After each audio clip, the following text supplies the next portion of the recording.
Well, the weaponized invasion of the United States southern border continues.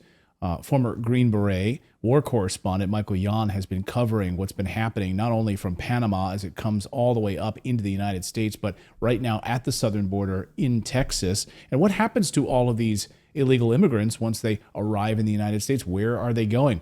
Well, Michael took to the air yesterday and got a glimpse of exactly where many of these illegal immigrants are going. They're going into like suburban colonies, basically, popped up brand new suburbs that are being built.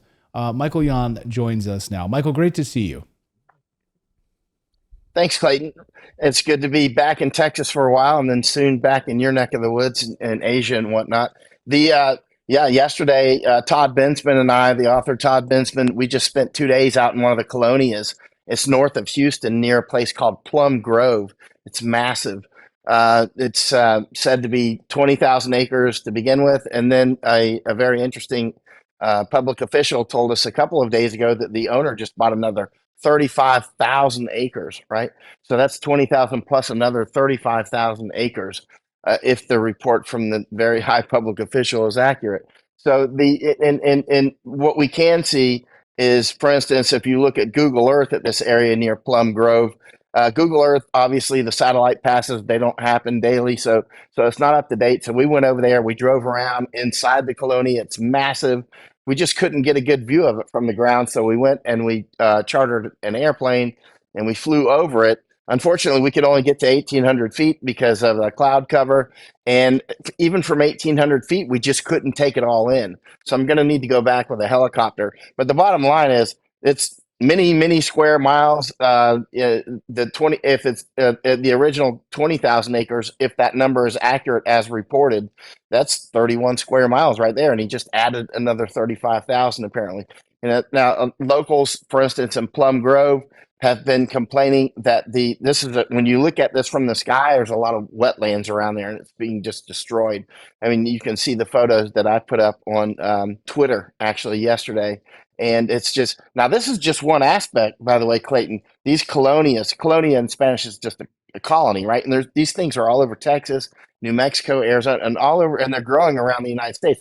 But where are these aliens going to? They're not just going to massive colonias. They're also going to, for instance, the Crown Plaza Hotel in San Diego. Antonio Aguera and I were just over there recently. The whole hotel was taken over. That's just one of many hotels. Apartment buildings are being built or bought, and also different ecosystems of aliens go into different sort of, let's say, ecosystems when they get into the United States. A lot of these people, say from Venezuela, Guatemala, Mexico, Honduras, they will go into these colonias. The Chinese, though, they tend to go into their own ecosystems. They kind of dissolve into places like Flushing, New York, right? And so they're not necessarily dissolved, but they go right into ecosystems that are already existing, social structures. They get jobs. Some are working on farms. Some were just arrested on another marijuana farm. Actually, numerous marijuana farms. So some of the Chinese come to work on farms. Others come in to do. Some look like military people. I've reported on this extensively with photos and videos. And then you've got other ecosystems. For instance, Indians will often go into their own. For instance, the Sikhs that I speak with often will go into their own networks and that sort of thing. Yeah, it's very interesting. Well, This is it, not a. By the way, go ahead, sir. no, go ahead, go ahead. So by the way, what were you going to say? Oh, Todd Bensman and I 2 days ago we were at one of these colonias near the one we just photographed. And about a month ago, an illegal alien Mexican who had been deported numerous times was out shooting his rifle at nighttime. People complained.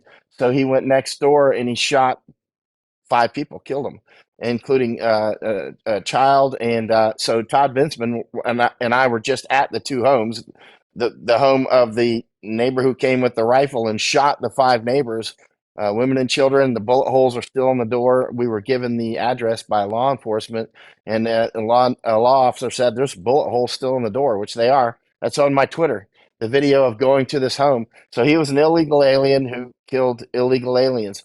This is the sort of issue that we're bringing to the United States in a big, big way. You can find this in the news, some of what happened. But as soon as Todd Bensman, who I just spent 2 days with, he's an author, he's a retired DPS, Department of Public Security Intelligence man for the state of Texas. We run around together a lot in Mexico and that sort of thing. So, as soon as Todd reported about a month or so ago that the killer was an illegal alien Mexican, it just died off. The news, like a water faucet. Oh, You of know how course, this yeah. They don't goes. want to hear that. Yeah, anytime that's the case, the news will stop covering that story right away, right away. I got to ask you, when you look at these colonies or colonias, am I saying that right? Colonia, Colonia. Colonia, Colonia. Colonia. So these look. I mean, they're. Well, I have so many questions. Who's funding them? We know that the Department of Homeland Security, according to new numbers just released this week, they are rolling out an additional, was it $239 million in additional funding to communities for housing and services for illegal immigrants. So the Department of Homeland Security sending out tens of millions of dollars into communities if they basically harbor these illegal aliens. Do we know in these colonies who's funding them? And it looks like trailers, really, right? It's almost like FEMA trailer style structures here. Is that not what they are? They are. Interestingly, Todd and I, we drove around many miles inside the Colonia a couple days ago, and then we jumped in the airplane and got above it. But yeah, it's interesting because you'll see some nice homes, and then surrounded by them is just like junkyard homes. Wild, dogs running all over the place, that sort of thing. Broken down cars. You should see this stuff. We made a lot of video from the ground and from the air. It's dangerous down there on the ground. Actually, Todd knocked on a door a month or so ago and asking about what's going on. And a woman called her husband, apparently husband, and he got on the phone with Todd Bensman and told him he's going to kill him. The man told Todd Bensman he was going to kill him if he was there when he showed up, and he's racing on the way home, that sort of thing. I mean, this is the sort of people we're dealing with. It's quite dangerous down there. Yeah, and clearly a huge amount of trailers are being. We saw, for instance, an old trailer actually being hauled into the Colonia yesterday. And these are popping up all over the place. So this entire new subdivisions are being built to house illegal immigrants. Texas government. I mean, where's the Texas government on this? Is this at the federal, or is it, I mean, clearly the state level? It doesn't seem to be. Is Governor Abbott putting his foot down about this? I haven't heard anything from him on this. Governor, air quote, Greg Abbott is a member of the World Economic Forum.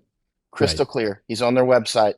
And, I just Todd and I spoke to a private group of people recently, and we talked about this. Some of the people in that small group were more than just supporters of Greg Abbott. They're very close to him, and they were somewhat defensive of him, but the evidence is crystal clear, right?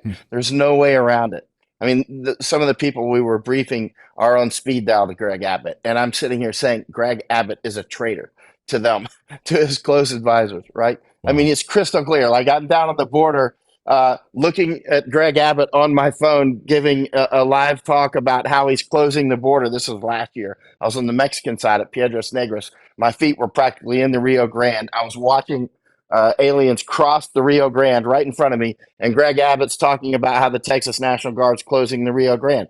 The Texas National Guard were on the other side of the river in shouting distance from me, helping them up the riverbank. I'm like, hey, your governor is on the phone right now doing a live thing. You should be pushing these people back to me, not helping them up the riverbank. It's just kayfabe. It's all for show. You saw recently on May 12th with the Title 42 dropping, I flew up from the Darien Gap just for that, and Abbott was down there saying how they're closing it. They're unfurling the concertina wire on the border. It's not doing anything. they're still coming across in the numbers like they always were. Now they say that the illegal crossings are reduced. The reason the illegal crossings are reduced is because there's an app on your phone now where you can just apply to cross into the United States called the CBP1 app. And so they're just applying down in Mexico, and then you can walk in, and you're elite. It's still at least 10,000 per day. Let me say that again: 10,000 per day is a defensible number, and that number is clearly increasing. That's a conservative number that we can fight our corner with. I mean, I've been on the U.S. border all the way from SpaceX at Boca Chica, that's on the Gulf side, all the way to San Diego. I've been all down this border, much of it on the Mexican side and the U.S. side. This border is wide open. We don't have an effective border. It's just open. And not only that, many people are flying in now from Colombia. They're flying in from Guatemala. They're flying, Clayton, I believe it's just a matter of time until they start coming in on cruise ships or that sort of thing and just sailing right up the Mississippi because it's right in our face. Americans aren't doing anything about it except complaining. And the colonias are just, this is clearly a replacement strategy. This is not conspiracy theory. World Economic Forum says it with their mouths. They say it on their website. It's crystal clear. There's nothing conspiratorial about it except that they're doing it. This is the World Economic Forum. Obviously, nobody there is elected except for the ones that they harness, like Trudeau, Biden, of course, Abbott, Mark Rutte in Netherlands. You can see Klaus Schwab going, where do you find such a prime minister as Mark Rutte? Right? They've spent years. The World Economic Forum has spent years developing these. Yep, cultivating. That's right. Grooming would be a proper word. These junior leaders that become the future leaders of the World Economic Forum. And we just spoke to Tim Ballard, former CIA, who's devoted his life to ending child trafficking, and he says the U.S. southern border is wide open, and it is absolutely the number one source for illegal immigrants coming across the border and human trafficking, arguably in the world, seeing this. And he was making the case that walls save lives, and where these walls are wide open, you're getting all sorts of human trafficking, sex trafficking, and the people just pouring across the border. 10,000 a day, and the media is not even covering this. And you say it's about to get much, much worse. I noticed the left is attacking Tim Ballard, so that's a feather in his cap, right? I don't know Tim. I've never spoken with him, but I noticed numerous people sent links in the last few days of people attacking him, and it's how it goes. Anyway, the border does not exist. You look at the George Bush wall, for instance, on the New Mexico side near the Texas border, and it's just like that. Literally would not keep a dog out. We literally have on drone footage. Just in the last a month, maybe 5 weeks ago, I was down there. It was very actually serious. I mean, one of the cartel members on the other side of our wall had a rifle. It looked like an M16, and I'm very familiar with M16s. I was a Special Forces weapons man, so I'm not just throwing these terminologies around. Maybe it was an AR-15. I don't know. Anyway, it was one of those sorts of rifles. He was right next to the wall, pushing the wall open, allowing people to go through, right? And right in broad daylight, Border Patrol right there, just rushing through broad daylight. And so this is happening night and day. On the Arizona side, where RFK recently visited, I spent 3 days and nights there. As the sun went down, I was there until the sun came up for 3 solid nights. Chinese coming across constantly, people from all over the world. At one point, I was out with Anthony Rubin from Muckraker, and somebody from the other side started shining a laser at us. We don't know if it had a rifle on it or not, but a deputy happened to come up, and he pulled out his rifle and started pointing it back to the Mexicans. These are the sorts of things you see daily. I would say 2 out of 3 days that I'm on the border, and I'm not on the at the crossings at the international crossings at the bridge often. I'm usually out in the remote areas. I would say about 2 out of 3 days that I'm out there, we have a run-in with cartels. And, it can get dicey. This is very serious.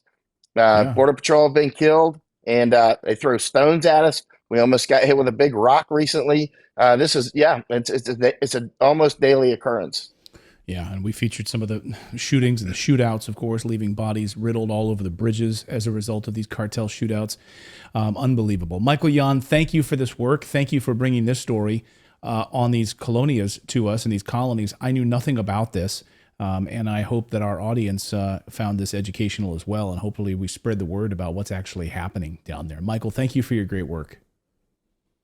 Thank you, Clayton. Thanks for having me on short notice. This is very important, as you well know. Thank you so much for watching this segment here at Redacted. We are live every day at 4 p.m. Eastern Time, trying to share the stories that the mainstream media will not cover. You should also come over and join our community of Redacted Rebels over at redacted.inc. That's our private locals community where we can share exclusive content that we simply cannot share here on YouTube. Come over and join the rebellion together right now by going to redacted.inc. We'll see you next time.